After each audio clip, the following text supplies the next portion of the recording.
Hi, welcome. For the past months, 2 months actually, we have split our ways in the production. So every department here in our small production studio is working on a different sequence of this film. The film is 7 minutes and 20 long, and so we have, for example, we have Nacho working on a scene that's almost at the end of the film. We have Hjalti, who is working on a very, very important confrontation scene in the middle of the film, which is really the moment where everything gets kicked into action. Pablo, he's been working on the sequence 5, which is everything goes to and can I say it's gonna get censored, of course. Now he's working also on a scene towards the end, so scene 7, where everything kind of settles. And then, of course, Nathan, our external animator, is working on the big action climax scene. So we have all these different elements that simultaneously come together. So now it really feels interesting and like stuff is happening. This is 2.8. This is 2.8, right? Yeah, this is 2.8. You're using 2.8 every day? All day, all Okay, time, good. yeah. Never use We're using 2.8 every day. All day. I've been working on sequence 8. And I'm currently working on the first 2 shots of the sequence, which is 8.5 and 8.10, which are 2 shots that are kind of working together. Well, cut that. So, in this shot, it's just right after Spring just hit the floor with the stuff. So you can see it's all real time now with the blender. 20, which is the guys going up, breaking the clouds. It's gonna look so beautiful when it's rendered. So we have a Spring going on. I finished this guy already. And then we move to all these shots. There is something amazing going on in the next one. This beautiful modeling of the sun. I mean, look at this. It's amazing. In the past weeks I've been continuously working on the sets, making it animation ready and also ready for further lighting and further detailing. We have a good overview of the cliff set. I added like more textures, more detail. I also went back to previous scenes and shots to fix some weird things and missing materials and just whatever we can fix before we send it off to final rendering. And of course lots of ground adjustments. So scene 6 and 7 should be pretty much there. Like I'm going to have further back and forth with the lighting department, of course, but I pretty much just moved on to the next thing, which is the dreaded scene 9. Lots of plants growing and rigging and something very different, so at least like I get to do different things, wear different hats.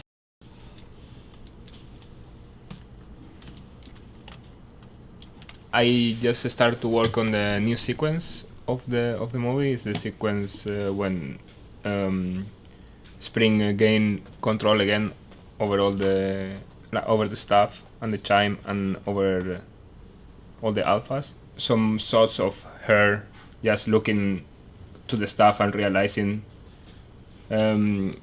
what is happening. Like all the leaves are growing back and everything. So she's again in control of everything. So I worked on the lighting in 3 sequences. Well, 1 shot in 5, 6 and 7. For most of sequence 6 there's animation, so I lit those scenes.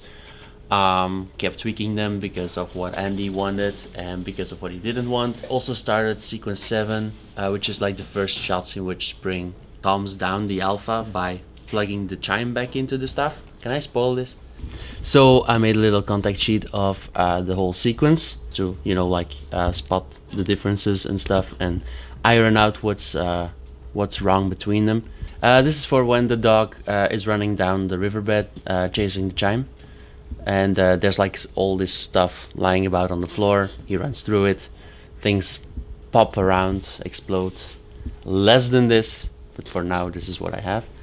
Currently, I'm the person who presses F12 for the external farm. And of course, once that happens, not everything is peachy, because we get some frames back and they have flashing hair or the eyeballs pop out in certain shots, and then we have to find out why exactly does it happen that the eyeballs pop out.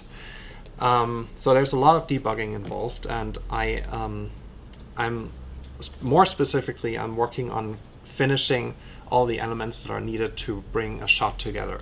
So in most cases, it's simulation of smoke, bringing sets together, making sure that that there's, you know, background elements that fall down. You know, when the whole forest is becoming alive, there's branches falling down, and simulating and caching all these different elements. So this is a library of soft body branches that I made. So we can we just cache them.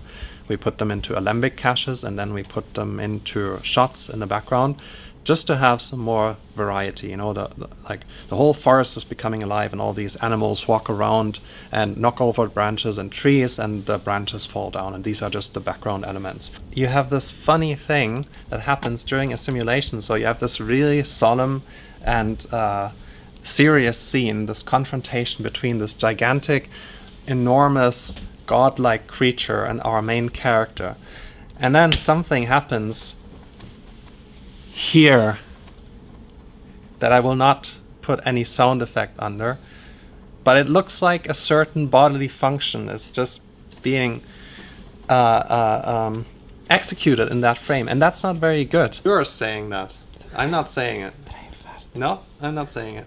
So sometimes these things happen in smoke simulations that just take you hours and hours of work to debug it and to, you know, make sure why exactly is there smoke being released out of the body at a certain point.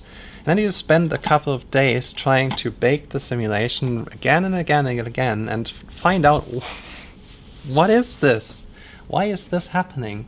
And then eventually you find out it's because the pressure inside this model builds up, and it just gets released at some point, and then you get rid of the intersections and stuff, and you make sure that actually the simulation is being executed properly outside the model, and then it's actually fine. I've been working on sequence 4 and giving Nathan feedback on his sequence 6, and also giving everybody else feedback, and yeah, just doing a lot of different stuff. And he's working on it. He's working on a lot of different shots, and I'm going over the shots and making sure that I give him proper feedback regarding, like, you know, the character, the animation, making sure the character's on model. Andy maybe has some particular notes that he wants to address, so I kind of take them and also incorporate that. So it's kind of shots like these that I just finished, where an amazing male model does reference, and then an 11-year-old girl does it. The alpha, the master, just told her that she's adopted. And she goes, what? So that's what I'm doing here. So a little reference to the what? What? Now the shot. She actually doesn't do it, but you know, it's an internal monologue. Goodbye. Goodbye from the sad people. Goodbye. Bye. Goodbye.